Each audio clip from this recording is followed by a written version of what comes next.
Bon, je vous propose déjà de donner quelques consignes. Donc, bienvenue à tous. C'est une grande première aujourd'hui, ce conseil communal en visioconférence. Il y a plusieurs petites règles à respecter. Une que j'ai déjà dite, c'est de couper votre micro quand vous ne parlez pas, parce que sinon ça fait un effet pas possible et on ne s'entend plus. Donc, soyez bien attentifs à couper votre micro à chaque fois que vous ne parlez pas.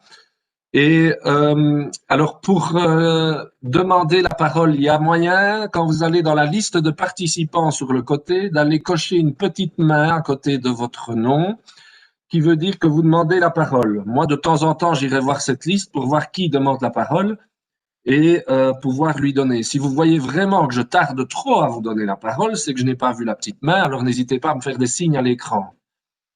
Mais je pense que ça peut fonctionner comme ça. Par contre, pour les votes, nous allons fonctionner à main levée à chaque fois. Donc, je prendrai bien le temps de demander qui est pour et laisser le temps à tout le monde de lever la main.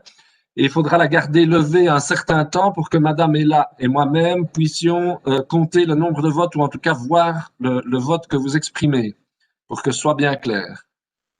Voilà. Et on n'a toujours pas Loredana avec nous. Je suppose qu'on va quand même commencer et qu'elle nous rejoindra en cours de route. Madame la bourgmestre, qu'en pensez-vous? Je suis assez d'accord avec vous, Monsieur le Président. Il est 20h04. On peut peut-être encore patienter une minute, aller jusqu'à 20h05, attendre. Je pense que Véronique devait prendre contact avec elle. Je pense qu'elle lui téléphone. On peut attendre peut-être, si Véronique ne tarde pas trop à nous donner On des va attendre un petit nouvelles. peu et sinon on va pas trop faire attendre toutes les personnes qui sont en direct. Malgré que Oui. je pense qu'il y a 9 minutes de décalage, c'est pas ça? 9 secondes. Enfin, ils entendent toutes les bêtises qu'on dit maintenant. Voilà, Loredana. Ah, ben voilà. Loredana est là? Oui. Vous m'entendez? Parfait. Ah oui, bonjour Loredana. Bonjour tout le monde.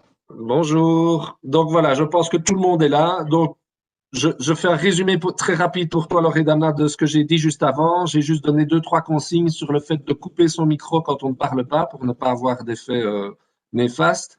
Et il y a un système dans la liste de participants sur le côté, à côté de ton nom, tu sais aller cliquer sur une petite main quand tu demandes la parole. Moi, j'irai voir de temps en temps cette liste-là pour voir qui demande la parole, mais si toutefois je ne le vois pas tout de suite, il ne faut pas hésiter à me faire des gestes à l'écran pour me montrer que vous demandez la parole. Et alors, pour les votes, on fonctionnera à main levée et je prendrai bien le temps de poser la question qui est pour, qui est contre, etc., pour que chacun ait le temps de lever la main. Mais il faudra garder la main levée suffisamment longtemps pour qu'on puisse compter les votes, Madame Ella et moi-même. Voilà. Ok, Eh bien, merci. de rien. Puisque tout le monde est là maintenant, je vous propose d'emblée d'ouvrir la séance du Conseil communal de ce 16 novembre 2020. En même temps, nous ouvrons l'approbation du PV de la séance précédente. À partir de maintenant, s'il n'y a pas de questions ou de remarques d'ici la fin de la séance, il sera considéré comme approuvé tel quel. Alors, point 1, aujourd'hui à l'ordre du jour, c'est un point sur les finances, taxes additionnelles à l'impôt des personnes physiques, exercice 2021, décision. Et je vais d'emblée passer la parole à Gaëtane Donjean pour nous expliquer ce point. Donc, que ce soit pour l'impôt sur les personnes physiques ou le deuxième point, donc, le précompte immobilier, donc chaque année on vote des additionnels et elles restent les mêmes pour 2021 que celles qu'on a pratiquées pour les années antérieures, c'est-à-dire que pour le précompte immobilier, on a 8,8% et pour le précompte immobilier à 2600 centimes additionnels. Donc, voilà, c'était les deux premiers points en fait. Je vais présenter les deux points en une fois. Donc, il n'y a pas de changement par rapport aux années antérieures. Merci Gaëtane. Est-ce que quelqu'un a une question? Je vois que Valentin a levé la main. Je te laisse la parole, Valentin.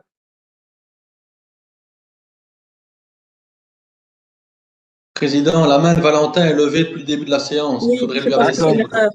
Bon, Madame Billemont, alors je vois ensuite en dessous. Oui, voilà. Bien, en fait, on connaît les difficultés financières des communes à l'heure actuelle. Le 8,8% pour ce qui concerne l'IPP, l'impôt des personnes physiques, on sait que c'est le maximum qui est prélevable. Mais je voulais savoir si dans l'avenir on peut espérer éventuellement que ces taxes soient légèrement diminuées. Ce n'est pas dans les projets. Donc, il faut savoir que on a toujours considéré que la taxation sur le précompte professionnel était une taxation qui était la plus juste parce qu'elle tient compte des revenus qui sont du plus bas au plus élevé.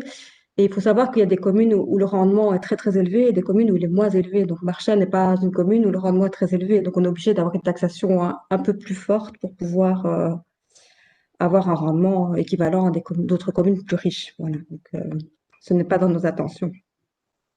Mais on le revote quand même chaque année. Donc voilà. Donc c'est vrai que chaque année, on remet la décision en question. Oui, merci. D'autres questions?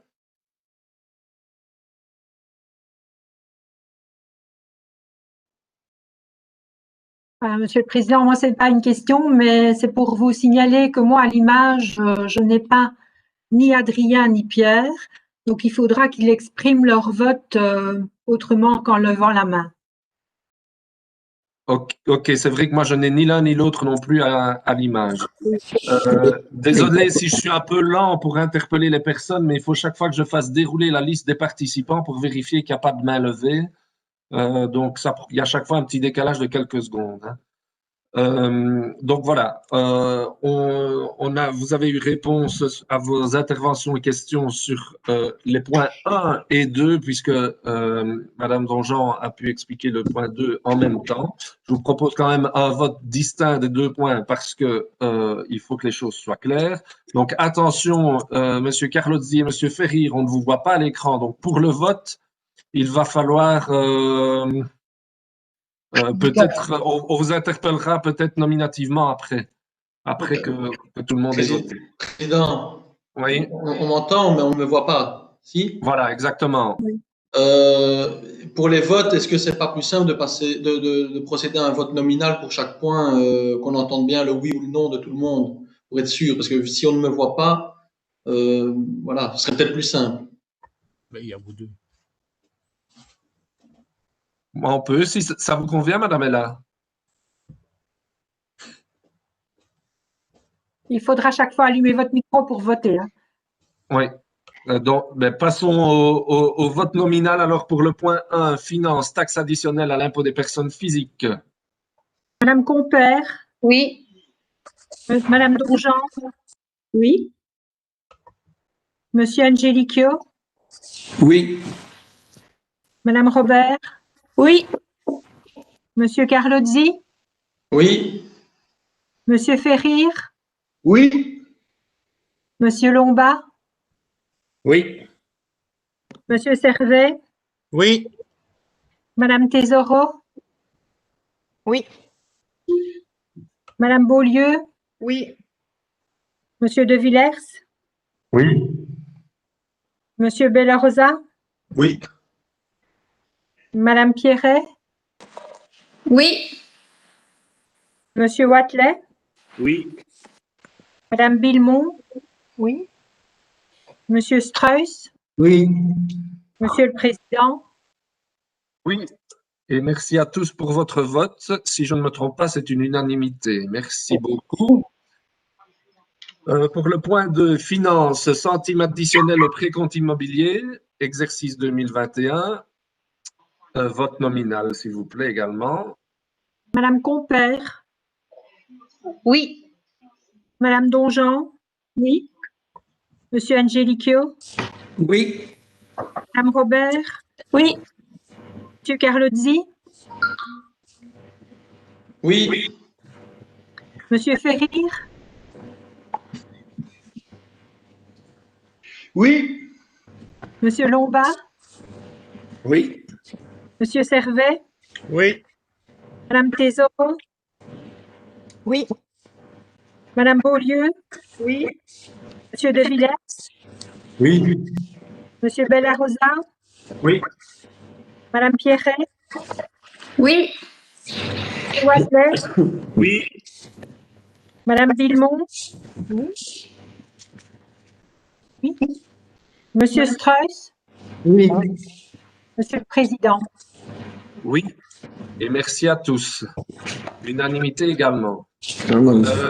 Points 3, 4 et 5, je me permets de les regrouper parce qu'il s'agit de finances communales touchant à l'environnement. Le point 3, c'est la collecte et le traitement des déchets ménagers, coût, vérité et budget. Ça, c'est une prise d'acte. Ensuite, nous avons le règlement de taxes communales sur la collecte et le traitement des déchets. Là, nous avons une décision à prendre.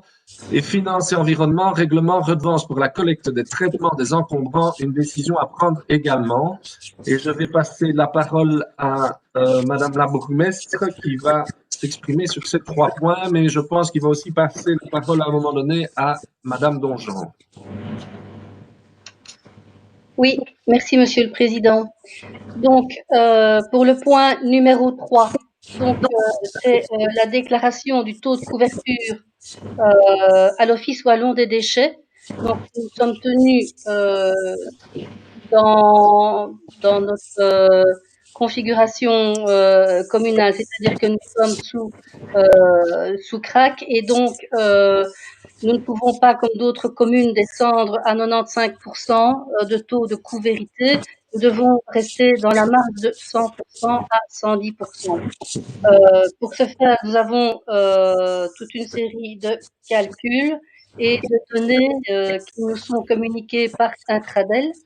Dans le coût vérité, cette année, nous avons dû tenir compte, bien malgré nous, de l'augmentation importante de la part de Intradel dans la taxe minimale, donc vraiment ce qui nous est facturé par an et par habitant pour la taxe SOC, donc ce qui comprend les bulles à verre, le parc à conteneurs, la collecte des cartons en porte-à-porte, les sacs bleus, etc., tous les accès à tous ces services. Intradel a, depuis 2018, nous a fait une augmentation de 3,22 €, ce qui est quand même énorme. Depuis 2017, nous avons toujours été très attentifs à ne pas augmenter cette taxe. Elle est restée égale. Malheureusement, cette année-ci, pour tenir le taux de 100% que nous devons atteindre, nous sommes bien obligés d'augmenter la taxe déchets. Nous avons essayé que l'impact soit le plus faible possible, étant donné que nous savons tous que nous sommes dans une année particulièrement compliquée pour beaucoup d'entre nous. Donc, au lieu d'appliquer les 3,22 € comme le fait Intradel, nous avons décidé d'augmenter la taxe déchets de 2 €. Donc, nous aurons 92 € au lieu de 90 pour un isolé. Nous aurons 142 € pour un ménage de 2 personnes et 62 € pour les ménages de 3 personnes et plus. Ça, c'était pour le point numéro 3. Point numéro 4, là, c'est l'application dans le règlement taxe de cette augmentation. Donc, comme je viens de vous le dire, 92, 142 et 162, nous avons augmenté la taxe déchets sur les secondes résidences. Elle passe de 140 à 150 € et nous n'avons absolument pas touché aux mesures sociales qui sont mises en place depuis de nombreuses années maintenant. Donc, les mesures sociales restent applicables comme elles l'étaient les années précédentes. Pour le point numéro 5, il s'agit là de modifier le règlement taxe sur la collecte et le traitement des encombrants. Depuis quelques années déjà maintenant, nous avons adhéré à la ressourcerie du pays de Liège qui vient collecter les encombrants chez vous, à l'intérieur de la maison, de manière à récolter un maximum d'objets réutilisables, modifiables, customisables, et éviter par ce moyen-là toute une mise en centre d'enfouissement bien inutile souvent. Les années précédentes, le montant de la taxe était de 20 € par collecte. Cette année-ci, nous avons décidé sur le conseil d'Intradel, qui le demande, qui l'exige même de toutes les communes, de faire la première levée d'encombrants gratuitement et de porter les autres de 20 € à 30 € par collecte.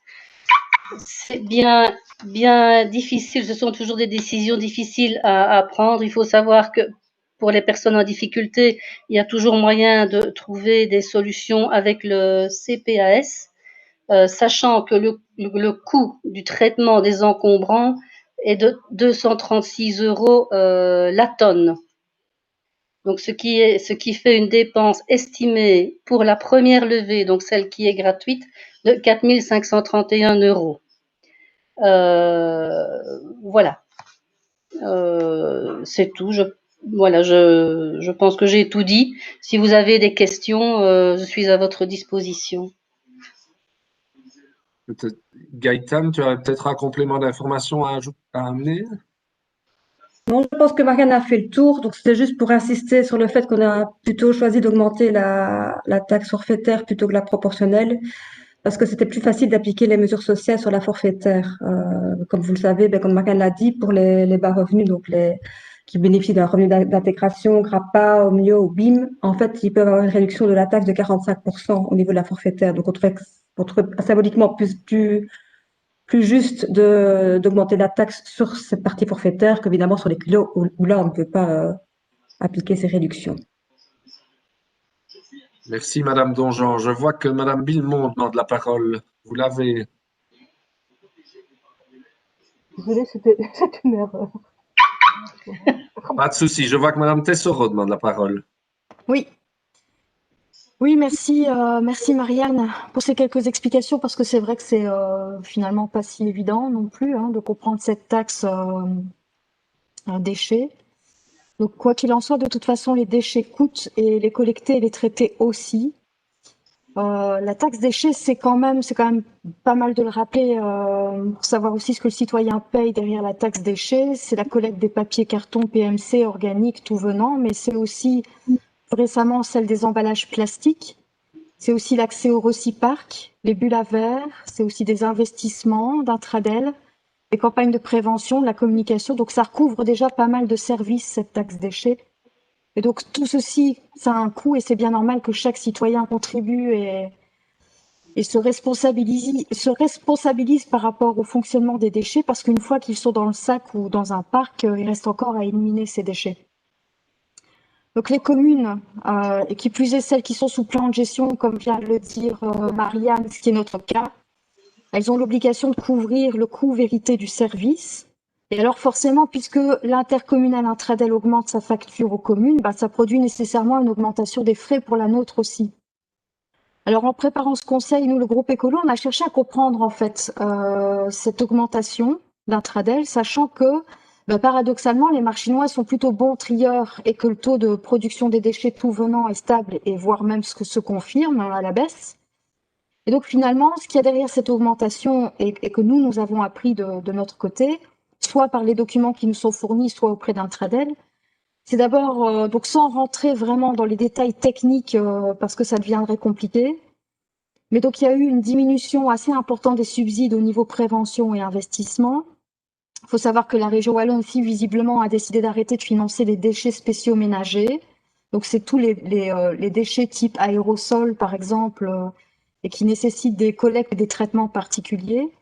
C'est aussi l'augmentation des frais de collecte, parce que Intradel est encore lié à des marchés publics. En ce qui nous concerne, c'est la société Raymondi, je crois, qui fait le ramassage des collectes. Et il y a aussi une augmentation à ce niveau-là. Et puis alors, il y a aussi, ça c'est la mauvaise surprise qui apparaît de plus en plus, le problème des langes jetables qui jusqu'à maintenant étaient récoltées dans les poubelles organiques. Alors il s'avère que ces langes, c'est un véritable problème sanitaire d'abord, mais surtout environnemental, parce qu'en fait on ne sait même plus les composter dans les déchets organiques tellement ces composants sont toxiques. Donc, de toute façon, il y aurait une obligation qui oblige les citoyens à mettre les langes dans les tout venants. Et tout ceci, forcément, ça a aussi une augmentation et un coût. Et alors, la cotisation des communes à l'intercommunal se voit aussi augmenter par un tradel. Donc, ça veut dire que vous, du côté de la majorité, vous avez dû vous pencher sur la manière de compenser ces frais supplémentaires. Et ça se traduit aujourd'hui par le choix d'une augmentation de 2 € par an, par isolé, par ménage, par famille. On vient d'avoir les montants. Et c'est ce que vous nous demandez de voter ce soir. Donc, finalement, cette majoration de 2 €, elle est relativement peu élevée, mais pourtant elle tombe, comme Marianne vient de le dire rapidement, à un bien mauvais moment, puisque un nombre important de foyers subit de plusieurs mois une perte de revenus. Or, dans notre commune, il y a quand même, si je ne dis pas de bêtises, environ 6% de ménages ou de personnes qui éprouvent déjà des difficultés pour honorer la taxe. Et ça ne va pas aller en s'améliorant. Donc nous, on sait bien que vous êtes sensibles à cette problématique. Vous venez de parler des mesures sociales qui vous tiennent à cœur et que vous voulez maintenir. Et donc, on vous encourage évidemment à le faire. Et on sait aussi qu'avec vos services, vous travaillez à limiter les répercussions financières sur les habitants, et notamment les plus fragiles. On a eu une réunion de travail, déchets, et alors pendant cette réunion, on a eu l'occasion d'entendre les agents qui nous rapportent toute l'attention qu'ils mettent pour accompagner les personnes qui génèrent beaucoup de déchets. Et ça, c'est un accompagnement individuel qui demande beaucoup de temps. Alors finalement, nous, chez Écolo, on n'aurait peut-être pas fait autrement que de proposer une augmentation de la taxe. Par contre, ce qu'on aurait choisi, c'est de la compléter avec des incitants afin d'encourager les Marchinois pour qui la réduction de déchets est déjà largement une réalité, qui n'ont pas attendu la commune ou un tradel pour réduire leurs déchets, qui le font par conscience écologique, mais aussi surtout pour poursuivre les efforts pour réduire les déchets. Donc, on va terminer par quelques pistes qu'on a à cœur de vous partager, qu'on a pu glaner même auprès d'autres communes. Donc, par exemple, appliquer une prime aux petits producteurs de déchets, comme ça se pratique déjà sur la commune de Wanze.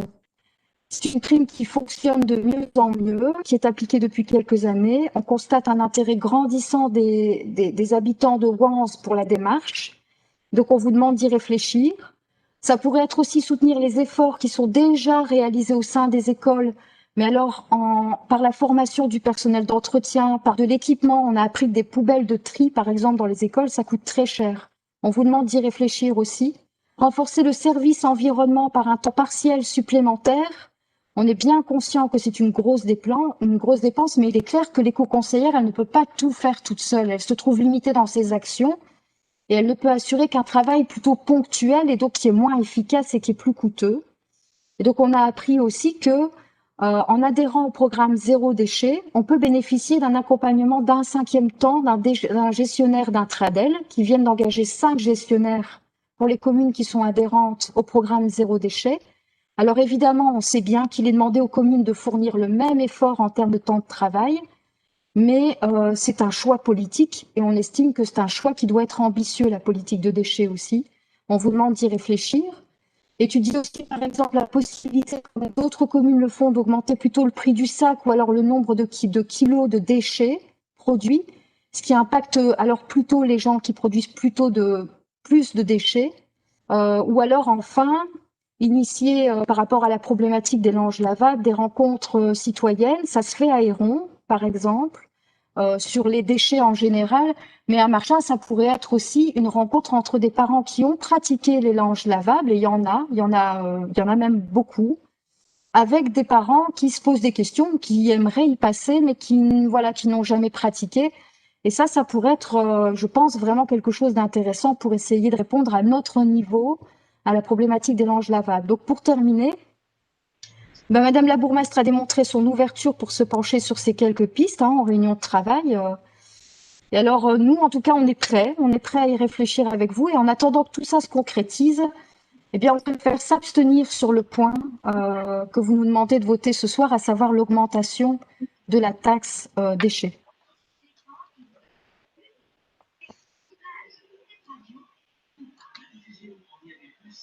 Voilà. Monsieur le Président, si je peux répondre. Oui, excusez-moi, j'ai tardé un peu pour réagir, pardon. Oui, bien sûr, hein, Madame la bourgmestre, allez-y. Merci. Mais d'abord, merci Loredana pour ces précisions bien utiles. Maintenant, je vais quand même rebondir sur quelques petites choses, notamment par rapport à la prime déchets qui, d'après de nombreuses études, démontre qu'elle n'est pas efficace, en tout cas pas autant qu'elle pourrait l'être, puisque comme il y a de l'argent à la clé, et c'est malheureux de devoir le dire, on retrouve beaucoup plus de déchets abandonnés, des dépôts à gauche et à droite, pour justement faire baisser le poids de sa poubelle et pouvoir bénéficier de cette prime. Par rapport aux écoles et au personnel d'entretien, il faut savoir que le personnel d'entretien, cette année-ci, n'a pas eu de formation par rapport à la gestion des déchets et aux produits d'entretien à utiliser. Les choses étaient difficiles cette année-ci, il y a eu très très peu de formation. Dans les écoles, la même chose. En général, en début d'année, avec Nathalie, nous allons trouver les enseignants et la directrice et on essaye de voir ce qu'on peut mettre en place pour l'année. Ça n'est pas toujours facile. Ça demande pas mal de moyens financiers. Tu l'as dit, Loredana. Hein. Par rapport à un renfort du service environnement, il est prévu dès que possible d'engager quelqu'un qui va venir en renfort non seulement au service environnement, mais à l'ensemble du service cadre de vie, parce qu'il y a là une surcharge de travail maintenant qu'il va falloir gérer à l'avenir et on ne peut pas la gérer autrement que par l'engagement de personnel. Par rapport à l'engagement dans zéro déchet, je n'étais pas préparée à cette question, mais nous n'avons pas fait le choix de zéro déchet puisque nous sommes entrés dans un programme d'action avec un coach, une équipe qui nous coach et qui met en place des choses et qui était, nous semblait-il en tout cas, à la majorité bien plus intéressant que de s'investir uniquement dans le zéro déchet. Là, on a vraiment une équipe qui nous coach. Malheureusement, je dois le répéter encore une fois, cette année-ci, nous avons eu une seule réunion au mois de février. Depuis, plus rien n'a été possible. Par rapport à une augmentation du coût des kilos supplémentaires, c'est assez compliqué. Nous y avons réfléchi. Chaque année, avec Nathalie et Gaëtan, nous y réfléchissons. Malheureusement, quand on regarde les chiffres, la grande majorité des kilos supplémentaires sont produits par des gens qui justement n'ont pas les moyens de les payer. Voilà, je n'aime pas de devoir le dire, je n'insiste jamais là-dessus, mais voilà, c'est une réalité aussi. Et donc, si on augmente le coût du kilo supplémentaire, on va aussi de nouveau toucher des gens qui ont déjà pas mal de difficultés et on n'a pas besoin, je pense, encore de les massacrer avec un coût supplémentaire au kilo complémentaire. Par rapport à la problématique des langes, là tu l'as bien souligné, Loredana, c'est un vrai problème. Je trouve même que c'est scandaleux qu'on vende encore dans les commerces des langes. On met aux pets de nos enfants des produits toxiques en toute inconscience. Pour ce qui est du traitement des langes qui vont devoir passer de la poubelle verte dans la poubelle noire, il faut savoir que c'est à partir de 2021. On a été prévenu un peu tardivement par Intradel, donc nous n'avons pas su nous pencher sur la question. Et passer des langes de la poubelle verte dans la poubelle noire de but en blanc comme ça en 2021, on n'a pas trouvé ça particulièrement pertinent. On préfère, et on en a parlé ensemble et on va en reparler, mettre en place des groupes de travail qui vont permettre aux parents de pouvoir suivre des petites formations pour des langes réutilisables, une meilleure utilisation, faire toute une réflexion par rapport à cela. Voilà, merci Monsieur le Président. Merci pour la réponse. Est-ce qu'il y a d'autres réactions? Je ne vois pas de main levée dans la liste des participants, mais peut-être une réaction ici à chaud. Monsieur Lomba. J'ai pourtant levé ma main, mais ce n'est pas grave. Donc, d'abord un constat. si j'ai bien compris, la commission déchets a statué à l'unanimité pour la proposition qui est faite ce soir. Donc je constate que malheureusement, entre la commission et aujourd'hui, on n'est pas sur la même longueur d'onde. Un regret, c'est que les propositions n'aient pas alors été évoquées en groupe de travail. Parce qu'il y a un souhait, alors, c'est effectivement d'évoquer et de parler de toutes ces propositions qui sont fort techniques et qui méritent effectivement, je suis d'accord, et assez enthousiaste en tout cas à l'idée de les analyser. Toutes ces propositions méritent effectivement d'être envisagées. Et donc, je pense que et Marianne, et Gaëtan et les services, évidemment, seront d'accord d'en parler et de les analyser, voir ce qui est utile. Et bon, mais quand j'entends l'intervention de Loredana, je me dis que, avec tout le bien qu'elle a dit des décisions que nous avions proposées aujourd'hui, un vœu, c'est que le groupe écolo vote évidemment avec nous, puisque vous nous avez expliqué, Madame Tesoro, que nous allions évidemment dans le bon sens et par ailleurs, nous sommes d'accord d'examiner vos propositions, mais de grâce, faisons-le en groupe de travail, ce sera quand même plus facile avec les services. Voilà, merci. Est-ce que je peux intervenir, Monsieur le Président? Il faut le temps que je réallume mon micro, mais oui, bien sûr, je viens de voir la main levée. Vous pouvez y aller. Oui, je crois que ça vaut la peine quand même d'expliquer comment la chronologie dans laquelle se déroule la commission déchets, qui s'est passée dans une très bonne ambiance, mais il faut quand même savoir que le jour de la commission déchets, donc on reçoit un document dont on prend connaissance pendant la commission déchets. Et alors, il y a une culture propre au groupe politique écolo, c'est qu'on ne décide pas tout seul. Donc, fort de ce document et des discussions que j'ai eues avec Marianne, je suis retournée vers mes copains avec qui on a l'habitude de réfléchir ensemble. Et donc là, il y a tout un travail qui s'organise où, sur base des recherches qu'on effectue auprès d'Intradel, auprès des autres communes, on se forge alors une décision que je rapporte ici en conseil. Donc vous voyez qu'en une semaine de temps, entre le moment où on apprend l'ordre du jour du conseil communal et ce soir, on n'a pas chômé. Et alors la deuxième chose que je souhaiterais dire, c'est qu'on peut reconnaître tout le travail positif qui est réalisé par les agents et par les chefines, maintenant bourgmestres de l'environnement. Il n'empêche que si nous avions dû nous faire un choix, nous aurions préféré accompagner cette augmentation d'incitants, comme je l'ai dit.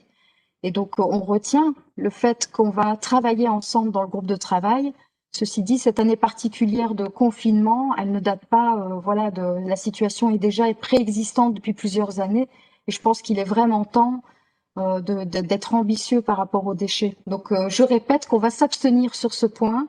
C'est pas pour ça qu'on n'est pas dans une position constructive, puisque vous voyez bien qu'on vous soumet des propositions et qu'on a bien l'intention d'y travailler en groupe de travail. Merci. Merci, Madame Tesoro. Évidemment, vous comprendrez que la difficulté du groupe de la majorité de créer des groupes de travail et ensuite de voir en conseil communal que d'autres propositions suivent. Elles seront vraisemblablement pas mises en activité ici maintenant, puisqu'on doit voter et prendre une décision par rapport à ce qui a été présenté et dit. Et donc c'est là que c'est bien dommage, puisque ça aurait pu être travaillé avant pour que certaines, peut-être pas toutes, mais certaines de vos propositions puissent être intégrées. Est-ce qu'il y a d'autres réactions? Je vois qu'il y a encore des mains levées chez Marianne et Eric. Est-ce que c'est des anciennes mains levées ou Marianne peut-être? Non, elle est enlevée, je ne vois plus la main. Je ne vois plus d'autres mains, donc je suppose que plus personne ne veut réagir. Donc je vous propose, le point 3 était une prise d'acte, donc il n'y a pas de vote. Par contre, le point 4 est un point décisionnel, donc je vous propose à nouveau le vote nominal. Je vous laisse la parole, Madame Ella. Donc pour le point 4, Madame Compère, Oui. Madame Donjean, Monsieur Angelico, Oui. Madame Robert, Oui. Monsieur Carlozzi, Oui. Monsieur Ferrir, Monsieur Ferrir, Il a disparu. Il n'est plus là. Monsieur Ferrir, je vais toujours poursuivre. Oui. Monsieur Lombard, Monsieur Lomba, Oui, oui, oui. Monsieur Servet, Oui. Madame Tesoro, Abstention. Madame Beaulieu, Oui. Monsieur De Villers, Abstention. Monsieur Bellarosa, Oui. Madame Pierret, Oui. Monsieur Watley, Oui. Madame Billemont, Abstention. Monsieur Strauss, Abstention. Monsieur le Président, Oui. Monsieur Ferrir, Il a coupé son micro. Oui, ce micro Oui. est coupé. Pierre, tu es là? Bon, apparemment, il aurait quitté la séance. C'est dommage parce qu'on n'a pas l'image avec, ça ne nous confirme pas qu'il est là ou pas. Considérons qu'il a quitté la séance, hein. Peut-être aller aux toilettes. Comme ça arrive parfois. On passe au point 5 que nous venons d'expliquer aussi. Donc ça, c'est le règlement de la redevance pour la collecte et le traitement des encombrants. Nous devons aussi décider. Je vous rends la parole, Madame Ella. Madame Compère, Oui. Monsieur Ferrir est revenu. Ah oui. Madame Donjean, Oui. Monsieur Angelico, Oui. Madame Robert, Oui. Monsieur Carlozzi, Oui. Monsieur Ferrir, je vais vous demander le vote pour les 2 points. Alors je dis oui et oui. Voilà. Monsieur Lomba, Oui.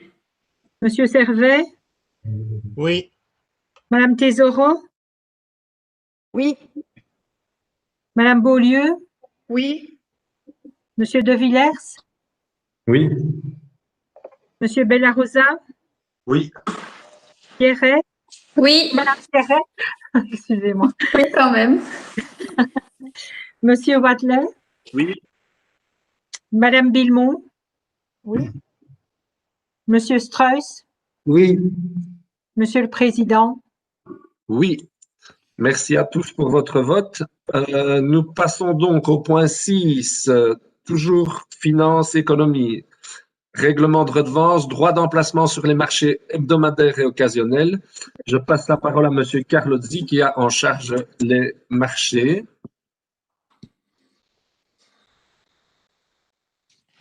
On m'entend? Oui. Oui. Ok. Merci, Monsieur le Président. Donc, ce point donc, concerne le règlement redevance relatif au droit d'emplacement sur les marchés hebdomadaires et occasionnels. C'est le règlement redevance pour l'exercice d'imposition 2021-2025 qui prévoit donc un droit d'emplacement pour les marchés hebdomadaires occasionnels. Sur le règlement en tant que tel, vous aurez sans doute constaté qu'il y a 2 parties au règlement. Une partie qui n'est pas soumise à la tutelle, qui concerne plutôt l'organisation même des emplacements et des abonnements, et une deuxième partie qui est soumise à la tutelle, qui concerne le montant du droit d'emplacement. C'est donc bien cette partie-là qu'il est question ici. Il y a dans ce règlement des propositions donc d'abonnement annuel pour l'occupation donc du domaine public par ces marchands. Le prix qui est proposé pour cet abonnement pour des emplacements non équipés est de 10 € par mètre carré par an. Et en ce qui concerne les emplacements équipés en électricité, c'est le même prix auquel on ajoute un forfait de 25 € par an pour l'utilisation de l'alimentation électrique via l'armoire d'alimentation communale.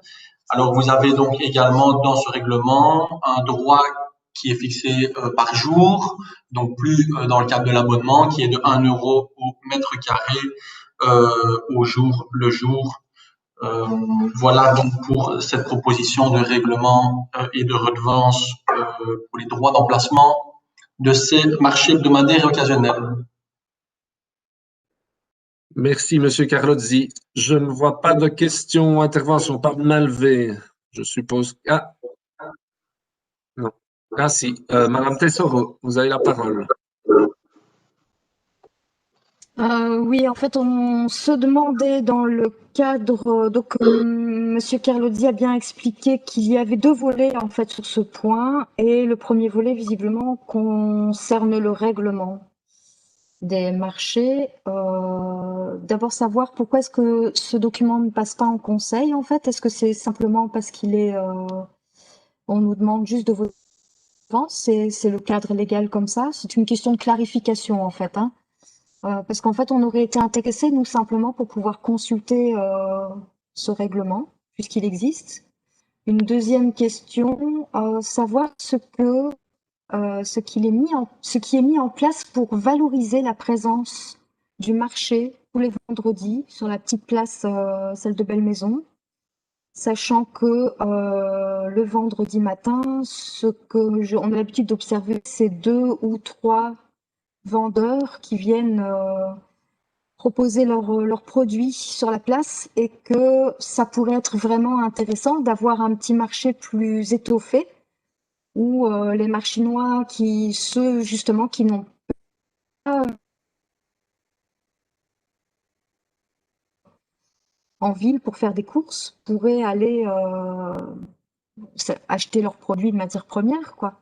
Donc en résumé, le règlement concernant ce marché, est-ce qu'on peut le consulter éventuellement puisqu'il existe, si j'ai bien compris? Et la deuxième question, qu'est-ce qui est mis en place pour essayer d'inciter ou valoriser ce petit marché du vendredi, s'il vous plaît? Merci pour votre réaction, Madame Tessoro. Monsieur Carlozzi veut répondre, peut-être? Ou quelqu'un d'autre? Moi, je peux répondre par rapport au règlement en question. Je crois que, plutôt la réponse, à mon avis, doit venir de la direction. Moi, je n'ai pas le règlement soumis au point parce que je pense que cette partie du règlement n'est pas soumise à tutelle et ne passe pas au conseil. Maintenant, effectivement, je ne vois pas de difficulté, à mon avis, à ce qu'on puisse nous soumettre le règlement en question. Ici, c'est vraiment sur la question purement de la redevance que le point est soumis en conseil. Après, il y a peut-être aussi toute une réflexion, effectivement, à mener sur l'organisation même du marché, peut-être sur les incitants, etc. Je crois que les Marchinois ne sont pas non plus dans l'inconnu. Je crois que tout qui habite Marchin passe tôt ou tard par la place de Belle-Maison, c'est quand même le centre de la commune. Je crois qu'il y a peu de Marchinois qui ignorent l'existence du marché. Il y a effectivement peut-être possibilité de le rendre plus attrayant ou d'attirer d'autres commerçants. Maintenant, ça ne reste jamais aussi qu'une petite place communale. Je pense pas qu'il faudrait en faire non plus un marché d'ampleur plus large. Je crois que ça reste évidemment un marché tout à fait ponctuel avec de petits artisans qui viennent proposer des produits.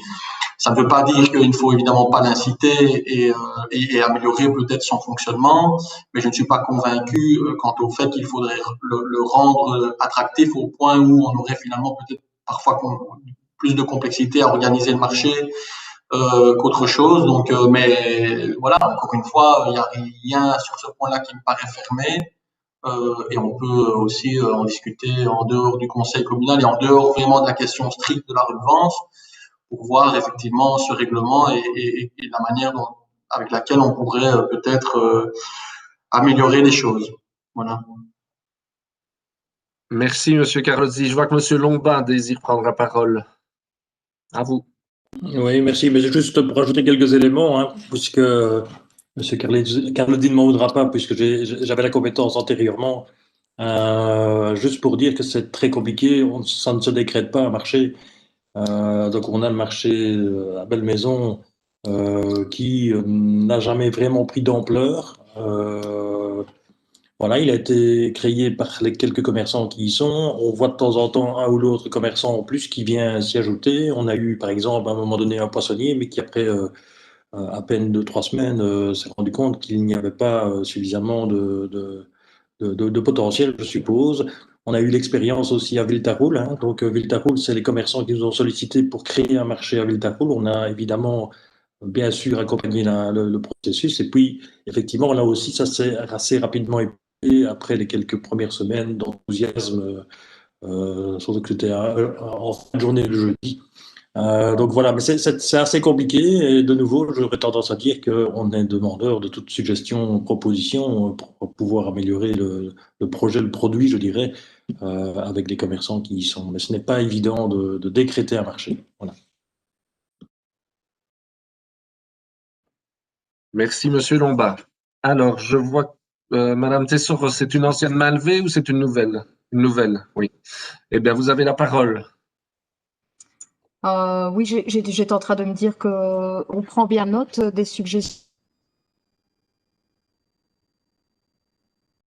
C'est intéressant, effectivement, d'y réfléchir. Quoiqu'il y a déjà des choses qui ont été faites par le passé aussi, mais je crois que ça vaut toujours la peine de revenir avec des formules nouvelles pour tenter des nouvelles choses.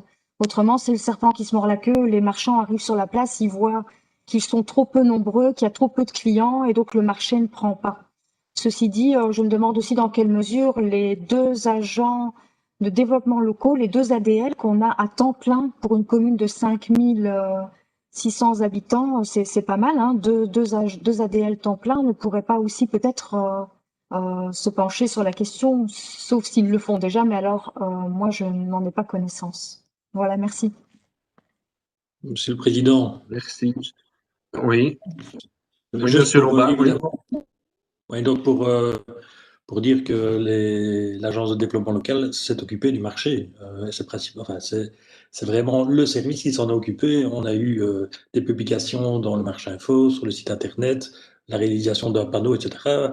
L'emplacement du marché, la gestion des commerçants, etc. Ça, c'est le travail de l'ADL et c'est d'ailleurs dans le rapport de l'ADL annuel que vous recevez. Donc oui, c'est bien là.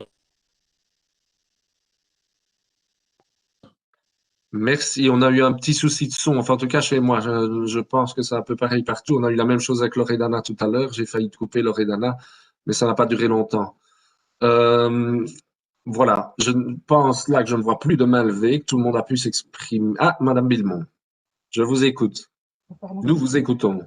Voilà, je voulais juste ajouter que j'entends bien les difficultés d'organiser un marché et de le développer, mais je pense qu'il ne faut pas baisser les bras et que c'est une voie d'avenir que de pouvoir se fournir je veux dire, localement de biens essentiels, quoi, simplement. Donc même si c'est compliqué, ça va de pair aussi avec peut-être la mobilité douce et le fait de ne plus devoir nécessairement se déplacer à Oui ou ailleurs pour se fournir en denrées essentielles, quoi. Voilà. C'est pas facile, mais je pense qu'il faut continuer. Merci. Voilà, je pense que sur ce point-là, tout le monde se rejoindra. Monsieur Carlozzi, oui, une dernière intervention. Une très courte intervention, Monsieur le Président. Pour rassurer tout le monde, ce n'est pas mon genre de baisser les bras. Et donc, je compte bien m'atteler à réfléchir à cette question du marché avec les services de l'ADL. Mais il faudra un peu le temps aussi que les choses se mettent en place en ce qui me concerne. Voilà. Merci, Monsieur Léchevin. Donc, nous devons prendre une décision par rapport à ce point 6 sur la redevance des marchés hebdomadaires. Nous allons donc à nouveau passer au vote nominal. Je cède la parole à Madame Ella.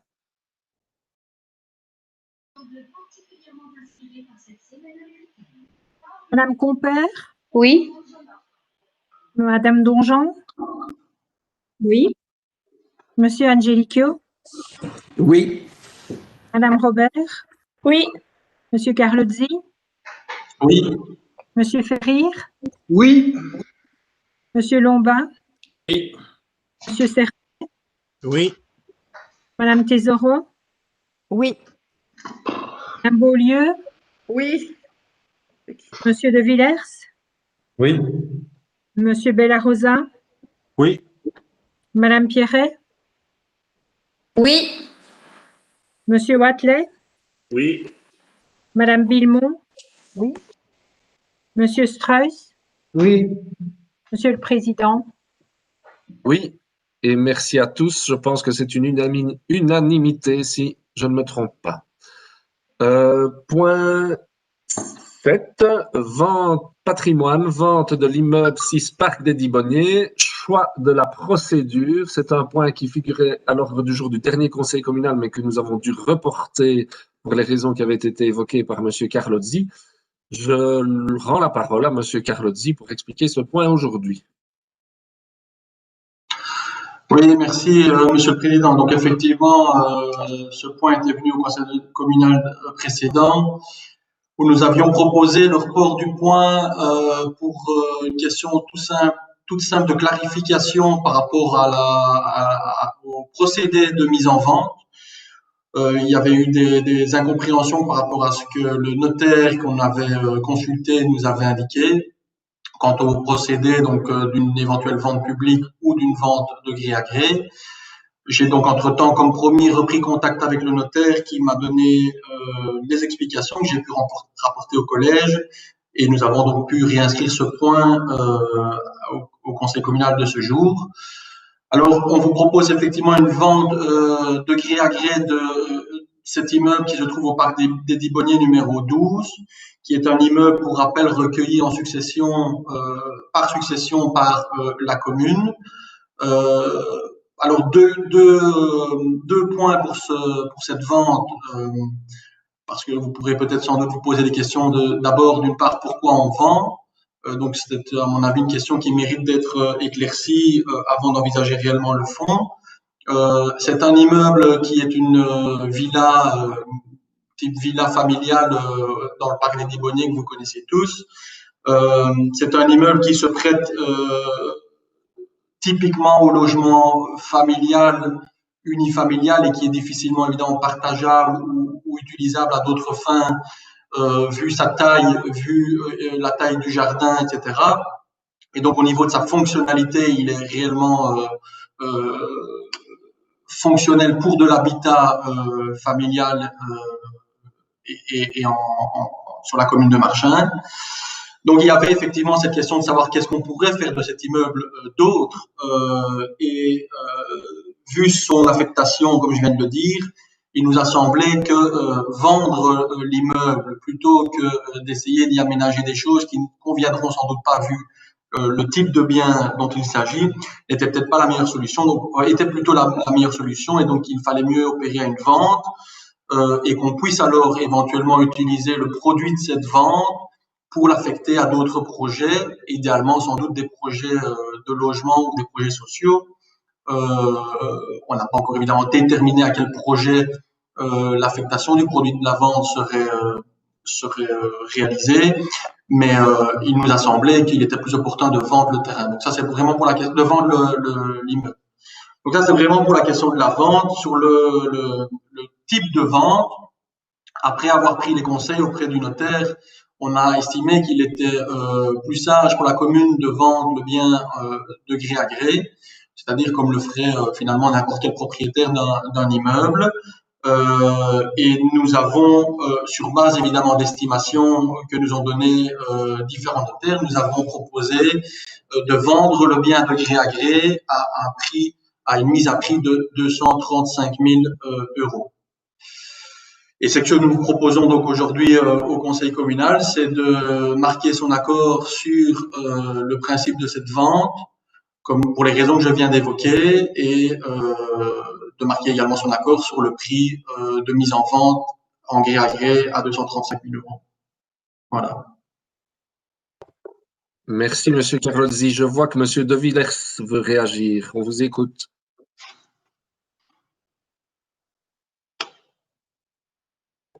On ne vous entend pas, Monsieur De Villers. Voilà, avec le micro, c'est mieux, hein, je pense. Voilà. Oui, j'aurais bien voulu savoir, on argumente un petit peu par rapport à la procédure, parce qu'ici, on choisit le gré à gré. Et en définitive, la vente publique aurait été beaucoup plus transparente et aurait peut-être amené des sommes supérieures, quoi. Bien qu'il y ait des frais de publication qui soient liés, hein. Et si vous pouvez un peu développer. On m'entend toujours, hein? Oui, Monsieur Carolzi. Je suis désolé de te contredire, mais je n'ai jamais vu une vente publique qui se soldait par un meilleur résultat qu'une vente de gré à gré. Généralement, ce sont les ventes de gré à gré, les ventes privées qui fonctionnent le mieux. Et par rapport à la transparence, je ne vois pas trop ce que ça change, puisque qu'on vende de gré à gré ou qu'on vende en vente publique, tout le monde est évidemment au courant. Il y aura une publicité autour de la vente. Chacun est libre de remettre une offre. Et il est clair que l'intérêt du collège et de la commune, au-delà évidemment du collège, de la commune plus largement, c'est de vendre au meilleur prix. Et donc, nous vendrons au meilleur prix, nous vendrons à la meilleure offre. Et donc, la question du choix du type de vente, elle a été essentiellement liée aux frais, effectivement, puisque passer par une vente publique, et notamment une vente publique en ligne de type Bidit, puisque c'est un petit peu la mode actuellement, ça entraînait dans le chef de la commune des frais non négligeables. On était entre 5 et 10 000 euros de frais pour ce type de vente, alors que finalement, une vente de gré à gré peut tout à fait convenir et tout à fait légale, me paraît tout à fait transparent et évitera peut-être de prendre en charge des frais dans ce cadre-là et, à mon avis, ne changera strictement rien quant aux résultats évidemment obtenus, puisque je pense qu'on pourra très bien vendre l'immeuble de gré à gré et peut-être même mieux qu'en passant par des ventes publiques type Bidit. En fait, l'intérêt de Bidit, c'est surtout au niveau de sa publicité et du schéma dans lequel c'est une vente publique en ligne, donc c'est peut-être plus facile effectivement pour la publicité et pour toucher un plus grand nombre d'amateurs. Mais je pense que vu la situation de ce bien, qui est quand même dans un endroit assez particulier et idéal de notre commune, je crois qu'on n'aura pas trop de mal à le vendre à un prix qui a été évidemment réfléchi, évalué et qui nous paraît tout à fait rentrer dans les cordes et dans les normes. Voilà. Merci, Monsieur Carlozzi. Je crois que Monsieur De Villers veut encore réagir. Oui, j'ai mon camarade André aussi qui aura une question, si vous voulez bien. Mais comme on travaille sur le même ordinateur, je ne vais pas relever la main. J'aurais une dernière question ici. Les camarades sont toujours les bienvenus. Voilà, j'aurais une question ici. On aurait souhaité que dans le budget 2021, voire 2022, hein, ça dépend un petit peu, que réellement apparaisse le montant de cette vente dans le budget et à quoi il va être affecté. Ici, M. Carlozzi a déjà parlé de logement, mais voilà, on aimerait réellement bien que ça apparaisse en toute ligne, le bénéfice de cette vente, si vous voulez bien. Voilà. Pour répondre à ta question, il est évident que ce produit se rentrera dans le budget communal et en toute transparence, on n'a pas de difficulté évidemment à pouvoir à un moment donné dire à quoi servira ce montant. La seule chose, c'est qu'actuellement, il n'y a pas encore de décision officielle qui a été prise par rapport à l'affectation. Il y a déjà des pistes de réflexion, ça je peux vous dire. C'est pour ça que je parlais de projets de logement et de projets sociaux. Donc, il y a déjà des pistes de réflexion par rapport à cette affectation, mais et bien entendu, quand des décisions seront prises quant à cela, la commune, le conseil sera informé de ces affectations-là sans difficulté, je pense. Ok, merci beaucoup. Merci, Monsieur Carlozzi. Madame Donjean veut prendre la parole. Ton micro, Gaëtan. On ne t'entend pas. Voilà, on m'entend. Donc, il va de soi que les montants seront évidemment dans le budget 2021. Donc là, voilà, donc ça, je veux dire, c'est une obligation légale. Et puis aussi, fatalement, ce montant restera évidemment à l'extraordinaire. Donc, quand on affectera le montant de cette vente, ce sera évidemment pour un projet extraordinaire. Ça restera évidemment dans notre patrimoine. Et comme Adrien l'a dit, nous avons l'intention de l'affecter à des projets sociaux ou de logement. Voilà. Merci. La réponse me paraît claire. Monsieur Streuss avait demandé effectivement la parole. Oui. En fait, au départ, j'avais deux questions à poser. Je crois que aussi bien M. Carlozzi que Gaëtan Donjean ont répondu à la deuxième concernant l'affectation de cette somme, qui est quand même une somme importante qui va arriver un petit peu comme ça à tomber des nues. Donc, on souhaite vraiment de fait d'être mis au courant et que cette somme soit vraiment affectée à des projets bien précis, que ça ne soit pas noyé dans le budget mais apparemment, c'est bien votre intention, donc c'est très bien. Et l'autre question s'adressait plutôt à Pierre Ferrir. On se posait la question aussi de savoir si le CPS, notamment via les ILA, n'aurait pas été intéressé par ce genre de bâtiment. Je peux répondre? Oui. Oui, vas-y Pierre. Le bâtiment en lui-même ne nous convenait pas parce qu'il y a quand même pas mal de travaux à faire dedans, mais pour pouvoir l'accommoder à de l'accueil, par exemple, C'est une maison qui est, à mon avis, unifamiliale et pas plurifamiliale. Malheureusement, on ne saurait pas mettre des gens dans cette maison qui ne se connaissent pas. Et donc, c'est pour ça que nous n'avons pas pensé à acquérir ce bâtiment-là. On aurait peut-être d'autres possibilités dans un avenir plutôt proche ou plutôt lointain, mais il nous faudrait autre chose que ça. Voilà. Ok, merci. Merci, Monsieur Ferrier. Madame Tessoro demande la parole. Le micro, oui. Ça y est. C'est peut-être une question naïve, mais tant pis, je la pose quand même. Est-ce qu'il n'aurait pas été envisageable de lancer un appel au marché noir pour avoir aussi éventuellement des idées par rapport au devenir de cette maison qui nous a été léguée. C'était un don qui nous est arrivé comme ça du jour au lendemain, qui n'était pas attendu. C'est une bonne surprise. Et ça va vite, en fait. On vend déjà cette maison. On nous répond vaguement que ça sera utilisé pour des logements sociaux. Oui, moi je trouve que voilà, ça aurait pu être peut-être une belle aventure que de se dire tiens, on lance une consultation en ligne pour voir quel genre d'idée est-ce que les Marchinois avaient pour cette maison, puisqu'elle, on peut dire quelque part que ça appartient à la commune en fait, finalement cette maison maintenant. Voilà, donc j'aimerais bien avoir une réponse là-dessus. Merci, Madame Tessoro. Je vois que Monsieur Angelico lève la main pour éventuellement vous répondre. Avant de passer la parole, moi, je voudrais quand même m'exprimer en disant que cet héritage qu'a eu la commune peut être, sans que ça ne soit le cas, je pense, aussi un cadeau empoisonné, parce que recevoir une maison en cadeau, c'est bien, mais c'est aussi peut-être devoir y faire des frais. C'est même certain, devoir y faire des frais. Et ici, c'est une vente pour récupérer de l'argent, pour pouvoir investir dans d'autres choses. Donc, je pense qu'on est plutôt gagnant en faisant cette opération-là. Et là, ça n'engage que moi, c'est mon avis personnel. C'est pas vraiment le président qui parle. Ici, c'est le conseiller communal. Et je vais passer la parole à Monsieur Angelico. Merci, Monsieur le Président. Moi, je voulais juste ajouter quelque chose. J'ai eu l'occasion de visiter cette maison-là. En résumé, c'est vrai qu'il y avait beaucoup de travaux à réaliser. On se trouve avec un ascenseur au milieu. C'est compliqué pour aménager. L'isolation n'est pas faite. L'installation électrique n'est pas conforme. Voilà. Et d'où cette solution-là, de cette mise en vente, de cette mise en vente-là, quoi. Et comme expliquait Gaëtan, la mise en vente de cette maison-là va servir à un projet social, quoi, voilà, pour un logement ou pour un projet social, quoi, je pense. Voilà, merci, Monsieur le Président.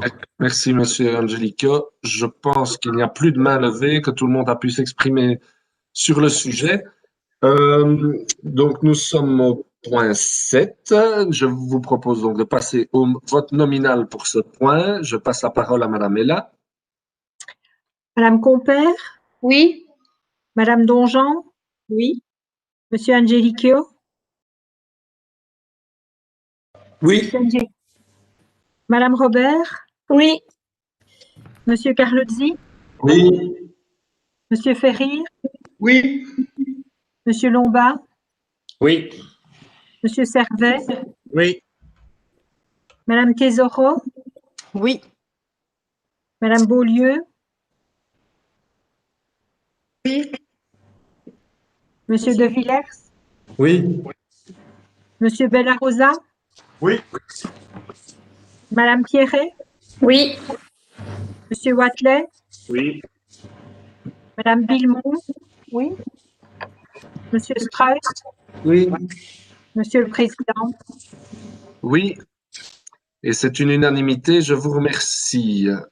Point 8 à l'ordre du jour, Assemblée générale stratégique extraordinaire pour les intercommunales du second semestre 2020.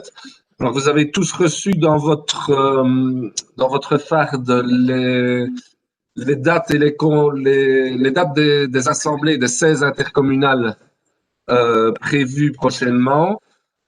Vous avez pu en prendre connaissance. Je vous invite peut-être à poser des questions si vous en avez, et sinon, on peut passer au vote pour les ordres du jour de ces intercommunales.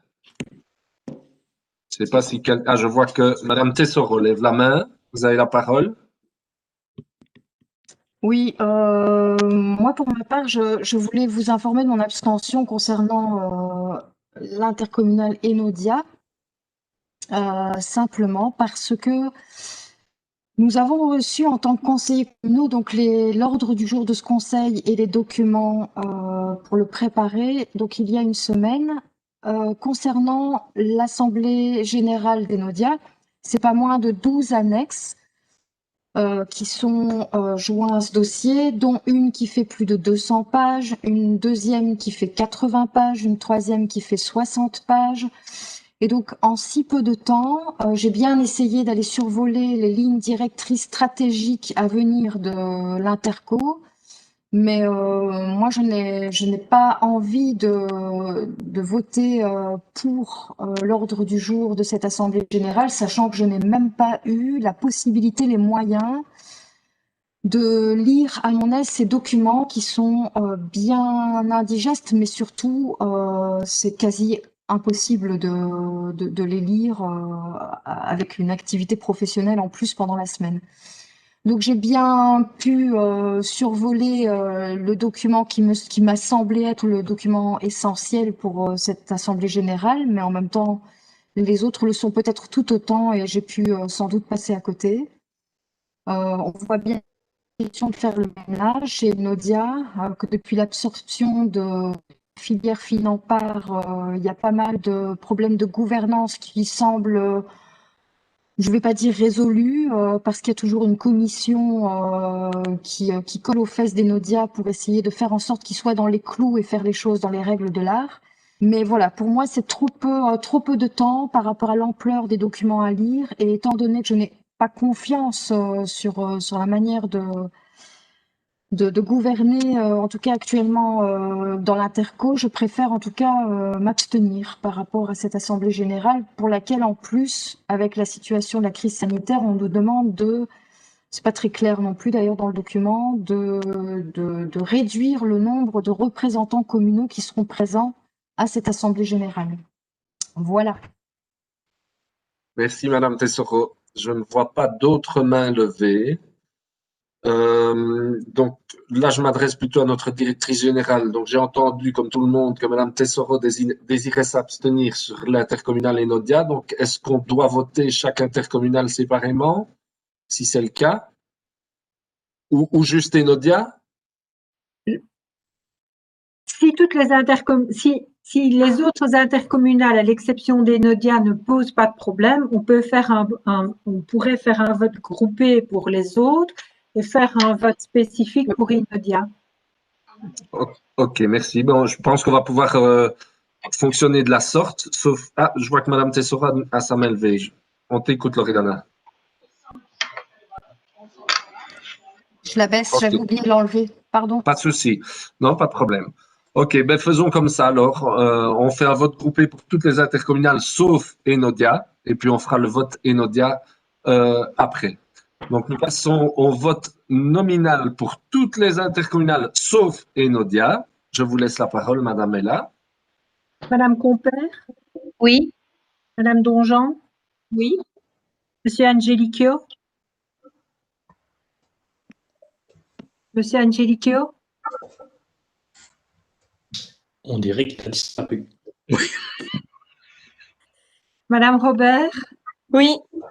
Oui. Monsieur Carlozzi? Oui. Monsieur Ferrir? Monsieur Ferrir? C'est parti aussi. Non, écoute, oui, et oui, et oui. Monsieur Lombard? Monsieur Servet? Oui. Madame Tesoro? Abstention.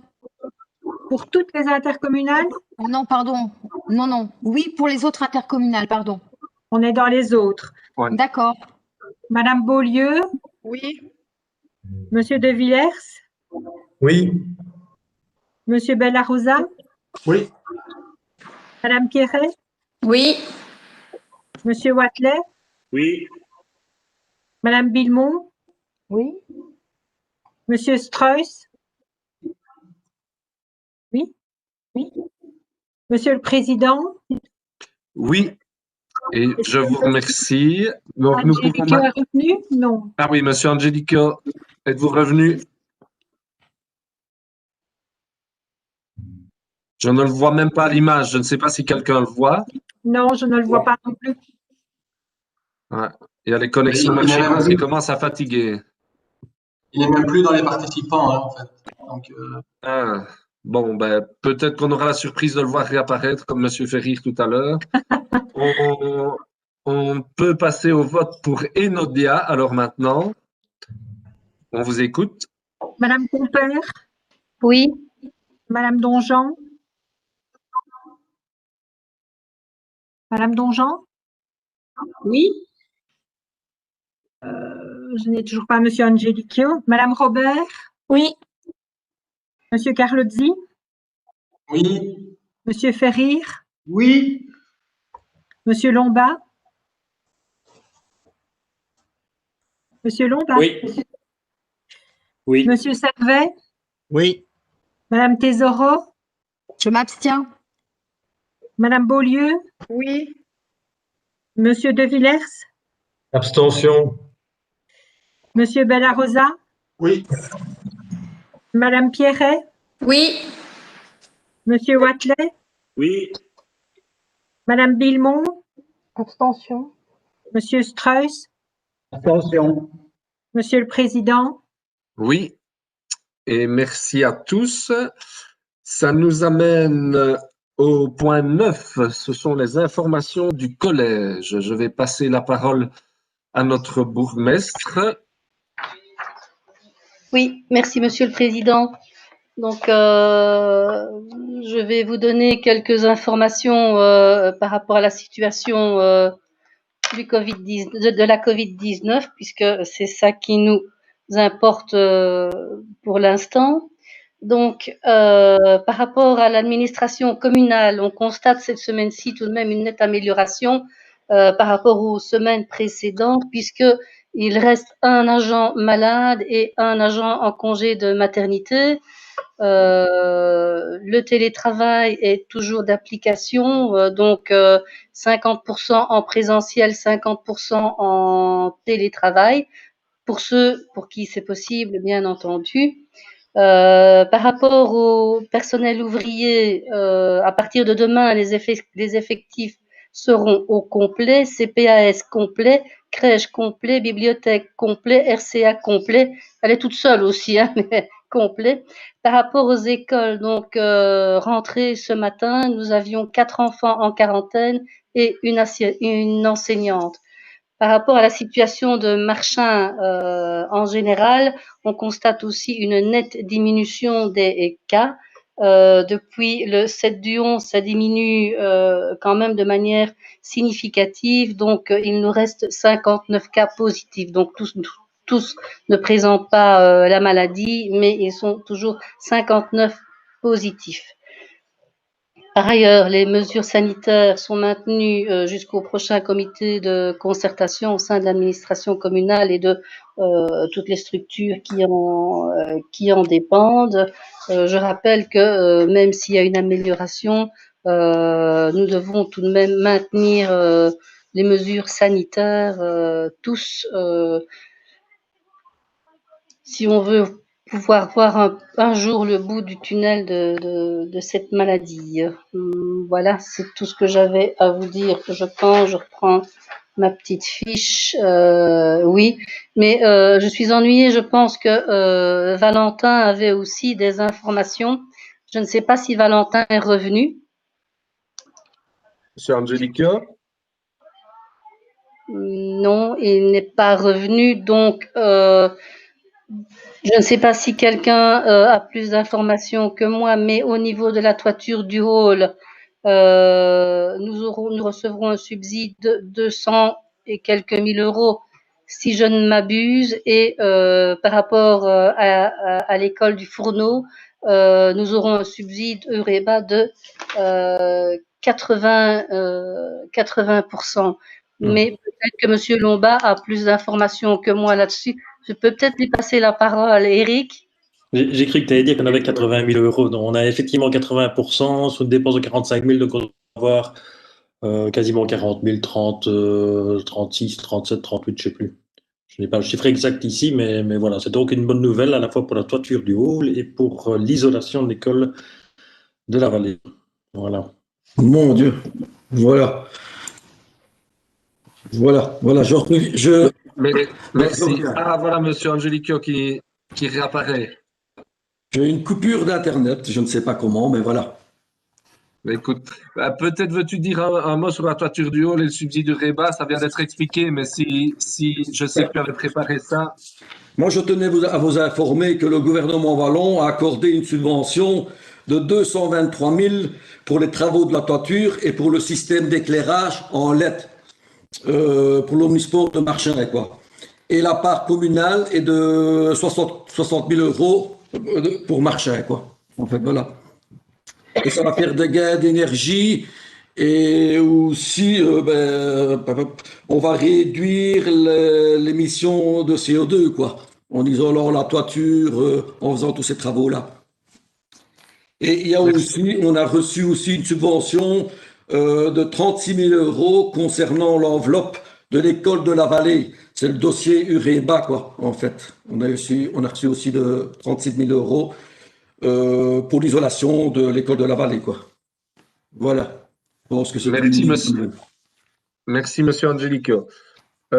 Donc, oui. Monsieur Angelico est réapparu. Est-ce qu'il peut voter sur les intercommunales? Oui. Valentin. Oui. Par rapport aux intercommunales, aux assemblées intercommunales, il y avait 16 assemblées. Je ne sais plus quand tu nous as quittés. Est-ce que tu es pour voter l'ordre du jour de ces 16 assemblées? Oui, moi j'ai jeté un petit coup d'œil, il n'y a pas de souci pour moi. Hein. Donc c'est oui pour l'ensemble des assemblées? C'est oui pour l'ensemble des assemblées, oui. Merci.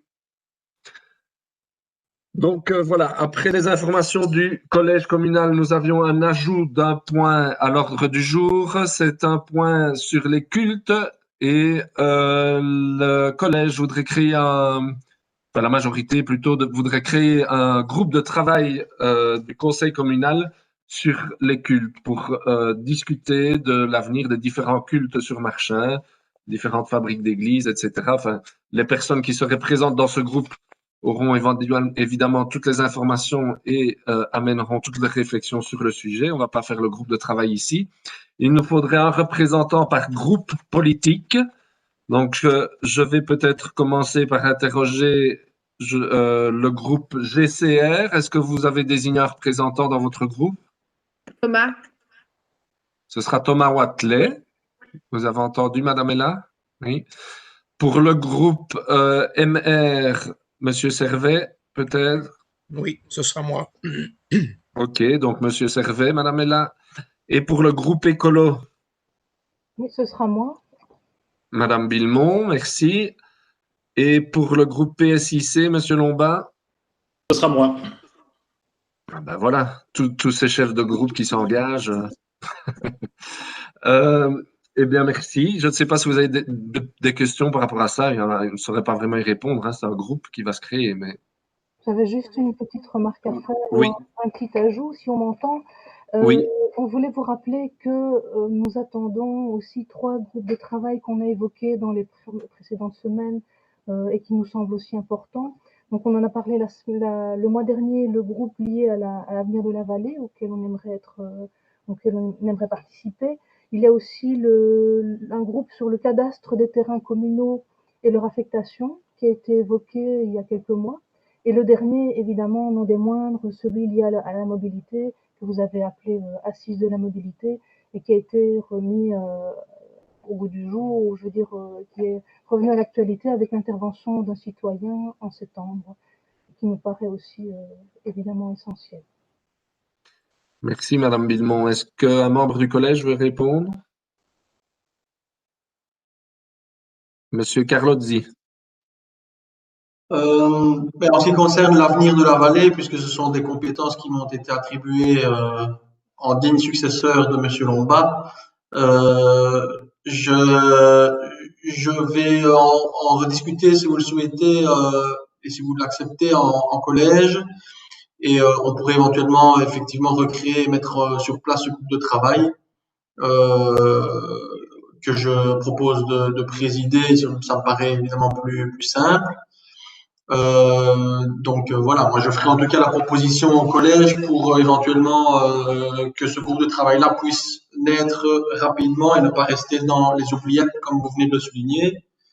En tout cas, en ce qui me concerne, je pense le seul point direct qui, sur base des compétences, me visait plus particulièrement. Voilà. Autre réaction? Je ne vois pas d'autres mains levées. OK. Bien, donc voilà, je vous remercie pour cette prise d'acte de création de groupe de travail sur les cultes, pardon. Ensuite, que je ne me trompe pas, parce que c'est un petit peu... non, après ceci, je pense qu'on n'a plus de points à l'ordre du jour et qu'on passe à la question formulée par le groupe écolo. Donc, je laisse la parole au groupe écolo. Je pense que c'est Mme Tessoro qui a introduit la question. Oui, c'est bien moi. Et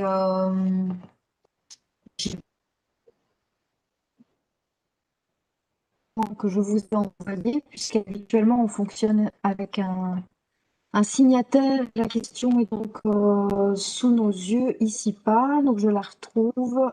Voilà. C'est une question effectivement qui n'est pas des plus rigolotes et pourtant qui est assez essentielle. Donc en fait, nous sommes dans une période de confinement partiel cette fois-ci et une chose est sûre, c'est que le confinement à la maison ne se passe pas pour tout le monde de la même façon dans les différentes familles. On sait que bien avant la période de confinement, il existait déjà des périodes des situations de tension et de violence parfois dans certaines familles, mais que le fait d'être confiné et de vivre beaucoup plus au sein d'un même foyer ensemble sans pouvoir toujours sortir comme on veut, bah ça exacerbe ces violences. Et donc, on aimerait en fait simplement faire un peu le point, profiter de ce conseil communal pour évoquer cette situation qui est assez délicate, mais et qui est en plus soumise de toute façon au secret professionnel au niveau du CPS. Donc, il ne s'agit certainement pas d'évoquer des noms, mais bien de faire une sorte de topo plus globalement sur la situation à Marchin. Il faut savoir que les lignes d'écoute, donc le 0800 30 030, qui est le numéro d'appel gratuit quand on est confronté à une situation de violence, ces lignes d'écoute s'inquiètent de l'augmentation assez importante en fait de nombre d'appels passés pendant ce confinement. D'où la légitime question de savoir, tiens, à Marchin, comment est-ce que ça se passe? On sait évidemment que vous êtes vous-même conscientisé sur la question et donc on a décidé de déployer cette question en 3 points. La première, c'est de savoir si au niveau de la police, du bureau central à Marchin ou des plaintes qui sont déposées en ligne, est-ce que vous avez un écho, un retour à nous faire sur une éventuelle augmentation de ces plaintes, en tout cas à Marseille. Oui, savoir aussi si on sait que en fait désigner des relais de proximité, c'est assez efficace visiblement dans ces cas de violence parce que se rendre dans un massif où c'est un lieu où on peut encore proche de la maison, où on peut parfois aussi alerter. Il y a des communes qui ont désigné des pharmacies relais comme ça où on pouvait partager ces violences vécues à la maison. La deuxième question, le deuxième volet de ce point en fait général, c'est de voir dans quelle mesure on ne pourrait pas réitérer l'information que vous aviez faite passer pendant le premier confinement. On avait reçu à la maison un masque avec un courrier de la commune qui reprenait tous les différents numéros d'urgence globale, psychosociale, on va dire. Est-ce qu'il est possible d'envisager de nouveau sur le site et la page Facebook de la commune de faire réapparaître ces différents numéros, de rappeler la ligne d'écoute? Il y a aussi un site qui est coupdeviolenceconjugale.be avec un chat qui est disponible. Alors tout ça, c'est évidemment pour les personnes connectées, d'où l'intérêt de désigner des relais dans les pharmacies. Et alors à Huy, il y a aussi des associations, des réseaux, le réseau SOS Famille, le planning familial. Il y a des associations féminines qui soutiennent les femmes qui subissent des violences conjugales à la maison. Ça peut peut-être être utile aussi parce que c'est pas très loin et on peut se tourner éventuellement aussi vers ces associations. Et alors enfin, le troisième volet de ce thème, c'est le logement. À titre tout à fait personnel, moi, avant le confinement, je me suis retrouvée dans une situation d'urgence où il a fallu accompagner une personne qui venait de subir des violences assez importantes de la part de son conjoint au CPAS. Et en fait, j'étais assez étonnée d'apprendre que pour ce qui est des logements d'urgence, donc il faut bien faire la distinction parce qu'on a des logements sociaux à Marchand et je crois qu'on est même plutôt bien lotis. Mais pour ce qui est des logements d'urgence qui peuvent accueillir du jour au lendemain quelqu'un qui se retrouve dans une situation comme celle-ci, il y a, en tout cas fin d'année 2019, il y avait un logement d'urgence qui n'était pas disponible puisqu'il était déjà occupé et occupé pour une période de 2 mois. Voilà, donc c'est assez préoccupant aussi parce que ça veut dire que là concrètement, dans l'urgence, moi je me suis retrouvée à héberger cette personne, ce qui est assez préoccupant, je trouve, de ne pas pouvoir répondre assez rapidement à ce genre de problématique. Voilà, donc ce sont des questions et si vous pouviez nous apporter un éclairage, ça serait vraiment le bienvenu. Merci à vous.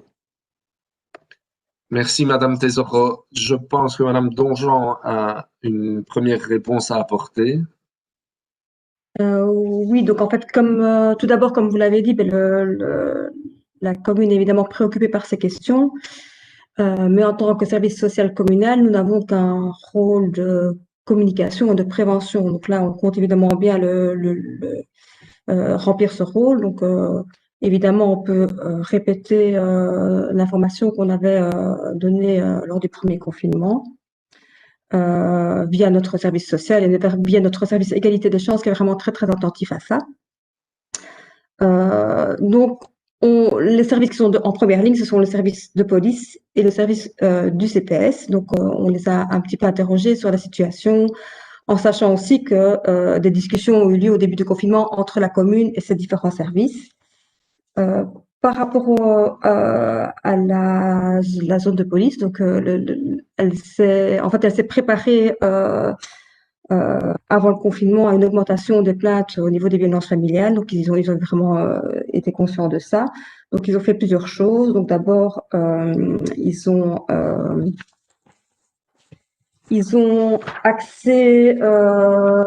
sensibilisé l'information sur les réseaux sociaux, donc les numéros d'urgence, services d'aide, orientation vers le 101. Ils ont aussi sensibilisé les policiers à ce qu'on appelle le Black Dot. En fait, c'est le dessin qu'on met sur la main en cas de violence conjugale. Ils ont aussi demandé des passages beaucoup plus réguliers là où ils avaient connaissance qu'il y avait déjà des faits de violence. Donc, en fait, il y a des voitures de police qui passaient de façon régulière là où on avait des craintes. Dans le cas où il y avait des situations vraiment à risque, en fait, il faut savoir aussi que les numéros des personnes qui sont en situation de danger sont enregistrés au niveau du CIC, c'est-à-dire le service d'appel d'urgence, et qu'on sait que l'intervention est vraiment urgente quand ils téléphonent, même si la communication est difficile. Donc là, il y a aussi une action à ce niveau-là. Et alors évidemment, il y a aussi le service d'aide et d'appui aux victimes, donc qui joue un rôle fondamental dans la zone de police et qui est plus un service finalement social qu'un service policier à proprement parler. Donc là, évidemment, ils travaillent en étroite collaboration avec les policiers, avec les interventions qu'ils font jour le jour. Et en fait, on a remarqué que finalement, il n'y avait pas une augmentation énorme, enfin même pas d'augmentation statistiquement en tout cas par rapport aux années précédentes. Donc sur Martin, il y a eu 3 cas de situation de violence conjugale pendant les 6 premiers mois et 2 cas de violence conjugale pendant les mois de juillet et août. Voilà. Par contre, ils ont dit qu'ils avaient dû quand même accompagner entre les 2 périodes de confinement, donc lors du déconfinement, ils ont dû accompagner des couples qui étaient en séparation et des séparations qui ne se passaient pas très très bien. Voilà. Au niveau du CPS, mais là je pense que ce serait peut-être mieux de passer la parole à Pierre, parce que là c'est plus voilà, donc il y a évidemment on travaille avec le planning familial, avec tous ces services-là. Nous c'est plus au niveau de la prévention, mais je pense que le CPS réoriente aussi de façon plus individuelle les gens vers ces services. C'est bien ce que j'imaginais. Je vois que Pierre demande la parole. Monsieur Ferrir, vous avez la parole. Merci, Président. Je ne peux que consolider ce que Gaëtan vient de dire. En général, le CPS est amené très régulièrement sur la problématique liée à la séparation de couple. Mais nous ne constatons pas d'explosion des demandes suite à la pandémie que nous avons. Ces ruptures sont généralement l'aboutissement d'un processus. Est-ce que ces crises sanitaires a accéléré ou pas le phénomène? Il est peut-être encore un peu trop tôt pour en parler vraiment. Il y a peut-être quelques cas qui sont déclarés, mais c'est vraiment pas une explosion. Alors, il peut dans certains cas s'agir de violences conjugales, mais elles ne sont pas majoritaires. Dans ce cas de figure, nous accompagnons les personnes dans la recherche d'un logement, soit d'urgence, soit des hébergements spécialisés dans l'accueil des femmes victimes de violences conjugales.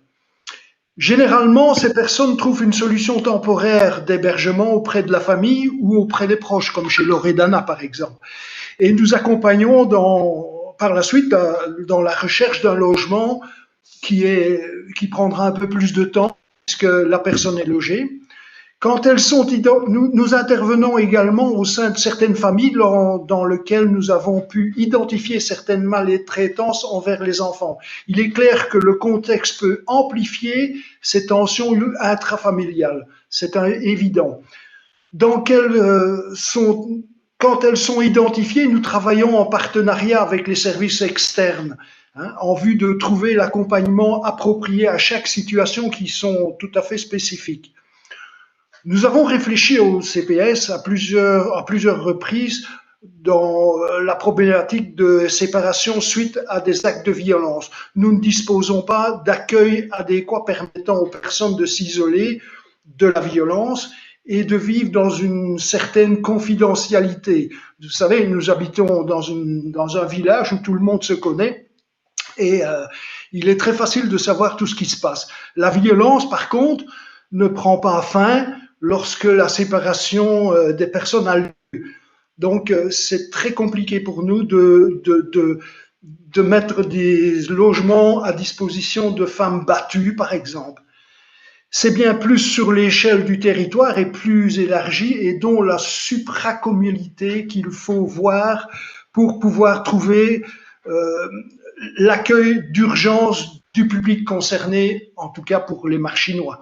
C'est pas à Marchin qui doivent être hébergés. Ça, c'est notre avis sur les problèmes conjugaux. Alors, des habitations d'urgence, on en a quelques-unes, mais effectivement, elles sont souvent occupées et on ne peut pas décider aujourd'hui de dire à quelqu'un qui occupe l'appartement depuis 2 mois qu'il est grand temps pour lui de partir parce que nous avons une autre urgence. Donc, on doit essayer de trouver une solution qui est autre et c'est pas toujours facile.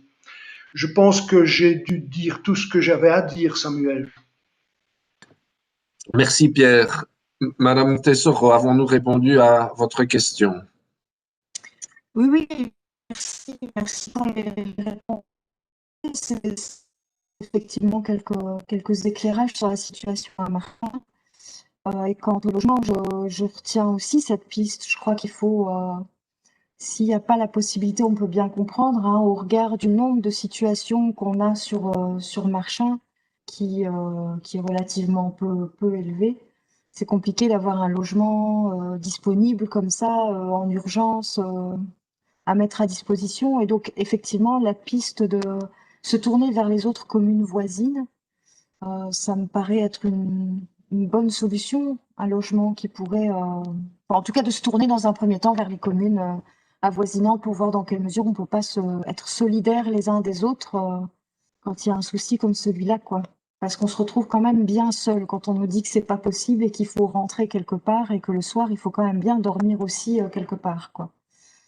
Voilà, mais merci pour vos réponses. Tout à fait. Merci, Madame Desoro. Je vois que Monsieur Carlozzi demande la parole. Ah, la parole est à vous. Oui, merci, Monsieur le Président. Simplement pour ajouter deux observations par rapport à ce qui vient de dire. D'abord, la première, c'est que je pense que le phénomène de violence, c'est pas, on a beaucoup évoqué la violence conjugale, mais la violence, elle est multifacette et d'ailleurs, elle n'est pas que violence physique. Quand on pense violence conjugale, on pense souvent à un homme ou une femme qui reçoit des coups. La violence, plus largement, je crois elle est vraiment multifacette et donc il ne faut pas se fier uniquement, à mon avis, aux chiffres de la police, parce qu'on sait bien d'ailleurs que toutes les victimes ne déposent pas systématiquement plainte. Il ne faut pas non plus donc se fixer avoir uniquement en tête les chiffres. Et la petite précision aussi que je voulais ajouter, c'est que de ce que je connais de ce phénomène de violence intrafamiliale, actuellement le parquet de l'arrondissement de Liège pratique une politique de tolérance zéro par rapport à ce type de fait, ce qui doit amener aussi les victimes, à mon avis, à déposer plainte lorsqu'elles sont victimes, parce que ce ne sont pas des dossiers normalement qui peuvent passer par les mailles du filet, comme d'autres dossiers de violence, par exemple, auprès des autorités du parquet, du procureur du roi. Donc ça, c'est vraiment un élément quand même important à avoir en tête aussi dans ce contexte-ci.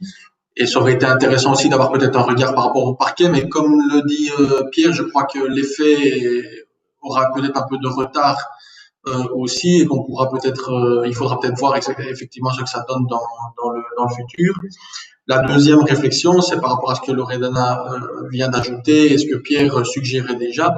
Mais ça, peut-être que Pierre pourra le confirmer également, puisqu'on en a discuté en préparant le conseil. Et sauf erreur, la solidarité entre communes existe déjà. Parce que sauf erreur, on a déjà utilisé des logements d'urgence dans d'autres communes pour des marchinois, et inversement, des logements d'urgence marchinois ont déjà servi à des résidents ou des citoyens d'autres communes. Pierre l'a expliqué, la nécessité parfois d'éloigner aussi la victime de son cadre de vie, de son lieu de vie, pour des raisons de confidentialité notamment. Et donc, je crois que ça existe déjà. Maintenant, c'est vrai que ce serait peut-être bien de réfléchir à des mécanismes plus larges et plus globaux par rapport à ces échanges ou ces facilités ou ces partages de lieux dans ce cadre-là et dans le cadre d'une urgence, parce que l'urgence, elle n'est pas évidemment que pour les gens victimes de violences, elle peut être aussi liée évidemment à d'autres événements de la vie qui amènent à un moment donné les gens à devoir se loger. Et c'est évidemment important qu'on puisse y répondre, mais c'est vrai qu'il faudrait peut-être envisager le système vraiment de manière plus globale et plutôt supracommunale que vraiment en regardant simplement sur la commune de Marchand.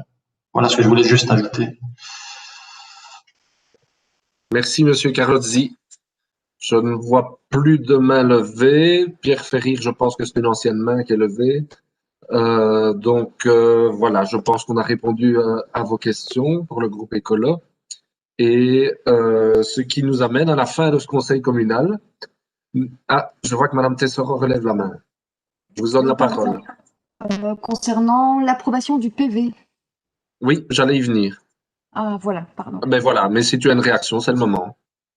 Oui, nous avions, lors du conseil précédent, déposé un point complémentaire à l'ordre du jour, à savoir la possibilité d'intervenir comme groupe de l'opposition lorsqu'un citoyen interpelle le conseil communal.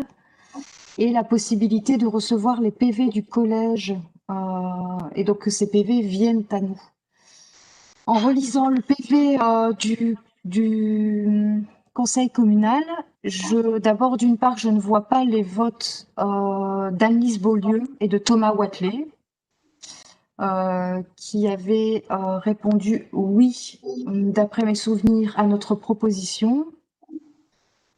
Et alors la deuxième chose, c'est que je trouve que la réponse qui nous a été apportée concernant les PV du collège n'est pas claire dans le PV.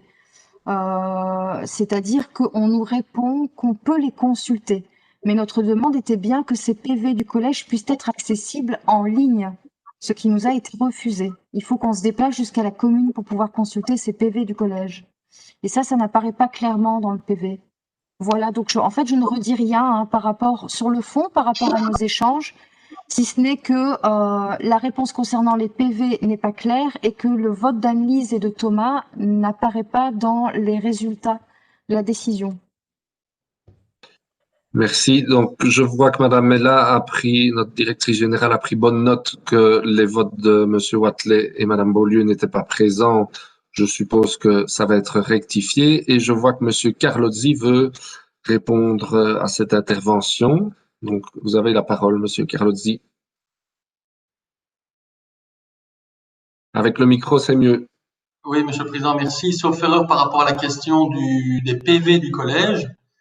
On n'a jamais dit qu'on ne voulait pas les communiquer en ligne. On a dit que ces PV étaient effectivement accessibles à la commune par chacun des membres du conseil communal, qui pouvaient venir les consulter. On a dit par contre que quant à la transmission de ces PV en ligne ou par d'autres moyens électroniques, il y avait nécessité de faire des vérifications pour des questions notamment de confidentialité, puisqu'il faut savoir qu'en collège, il y a évidemment des dossiers qui concernent des personnes, que ces dossiers doivent rester confidentiels. On ne doit évidemment pas les diffuser de n'importe quelle manière. Et donc, on a dit sauf erreur, c'est la réponse qu'on avait apportée, qu'il fallait qu'on réfléchisse à la manière dont on pouvait éventuellement les communiquer autrement que simplement en les laissant accessibles à la commune. Donc, ce n'était pas un refus catégorique et des méchants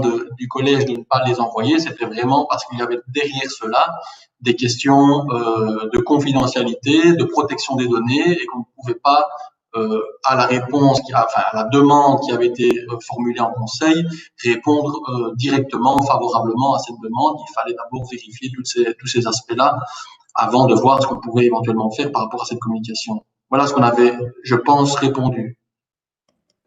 Merci, Monsieur Carlozzi. Est-ce que Madame la directrice générale veut ajouter quelque chose?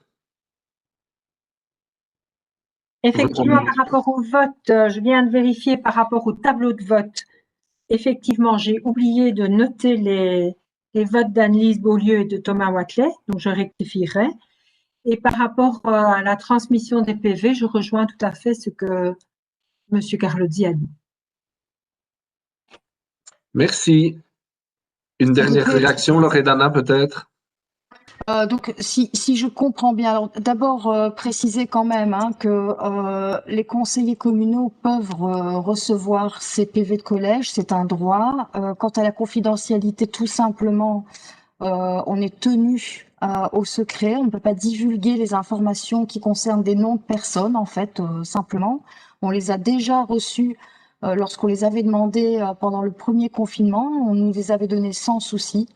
Et donc, on ne pensait pas rencontrer autant de problèmes et de tergiversations pour cette demande-ci. Mais donc, j'entends que vous réfléchissez à la possibilité de nous les faire parvenir pour qu'on n'ait pas à se déplacer jusqu'à la commune.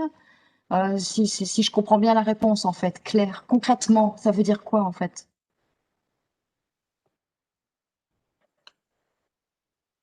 Moi. Mais je ne sais pas être plus clair que je viens de dire. À un moment donné, je sais pas, j'ai l'impression parfois de ne pas parler français. Je viens d'expliquer l'explication qu'on avait donnée, elle est reprise au PV, j'entends que ça ne convient pas aux écolos, ben voilà, qu'est-ce que vous voulez que je vous explique d'autre plus? Ça me paraît clair ce que j'ai expliqué. Ok, Je on pense vous qu'on ne laisse va pas réfléchir, refaire de hein. toute façon le débat sur ce qui a été dit la fois dernière. Il suffit juste que ce soit bien clair dans le PV, puisque c'est une demande ici expressément d'écolo, que la position par rapport à ces PV soit clairement indiquée dans le PV du dernier conseil. Et on ne va pas refaire le débat sur ces PV. C'était la fois dernière. Donc, je pense qu'on peut, s'il n'y a pas d'autres remarques par rapport au PV, considérer que ce PV de la fois dernière, moyennant les remarques qui viennent d'être faites, est approuvé. Pas d'autres remarques? Quelle manipulatrice, c'est pas parce qu'elle passe sur YouTube. Bah ouais. Ouais. Voilà. Oui. Donc, je vous remercie pour cette séance du Conseil communal. C'est une grande première en visioconférence. Je remercie tout particulièrement Monsieur Thomé, qui était notre régisseur caché et qui a mené ça de main de maître et qui a rendu possible ce Conseil communal. Franchement, c'était pas une chose aisée. Et j'ai même déjà des échos et des photos qui arrivent sur mon GSM, comme quoi c'est bien passé en direct à la télé. Donc voilà, l'aspect technique a été honoré ce soir. Merci Michel. Merci à tous. Et ben, je pense donc vraiment qu'on peut clôturer cette séance du Conseil communal. Et j'espère que le prochain, même si j'ai un doute, pourra se faire en présentiel. Voilà. Je vous souhaite une bonne semaine à tous et une bonne soirée à tous. Merci.